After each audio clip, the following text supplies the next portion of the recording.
Let's see this question, student, what it is saying. यहाँ पर assertion reason based question है. देखते हैं कि ये का क्या उसका आंसर होना चाहिए. इसके लिए हमें assertion और reason दोनों statements को read करना होगा. Insects have tracheal system for respiration. बिल्कुल correct. Insects have a network of tubes which helps to transport atmospheric air within the body. बिल्कुल correct. Always remember, suppose ये cockroach है, वो जो कि एक insect है, उसके लेटरल साइड में ये होल्स प्रेजेंट होते हैं बच्चों, इनको हम स्पाइरिकल्स बोलते हैं. और फिर स्पाइरिकल से जो ट्यूब्स निकलते हैं बच्चों, उनको हम बोलते हैं ट्रैक्योल्स. Is like this. ये रहे tracheoles.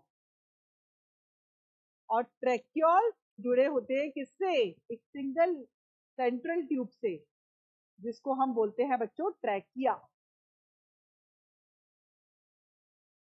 It is like this.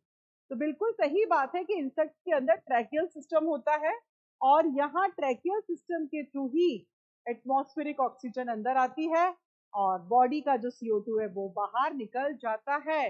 ये जो आपको दिखाई दे रहे हैं, इनको हम लेबल कर देते हैं. ये हैं बच्चों स्पाइरिकल, जिसके थ्रू एक्सचेंज ऑफ गैसेस हो रहा है. ये छोटे वाले जो ट्यूब्स हैं, we used to call them tracheoles, और जो बड़ा वाला है we used to call it trachea.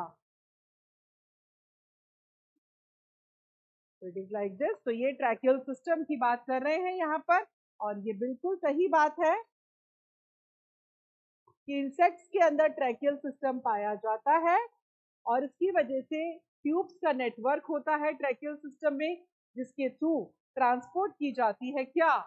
Atmospheric air with in the body. जो भी ऑक्सीजन अंदर आएगी वो स्पाइरिकल से पहले ट्रैकियोल में जाएगी और फिर जाएगी ट्रैकिया में, और ट्रैकिया इस ऑक्सीजन को पहुंचा देगा कहाँ? सेल्स में.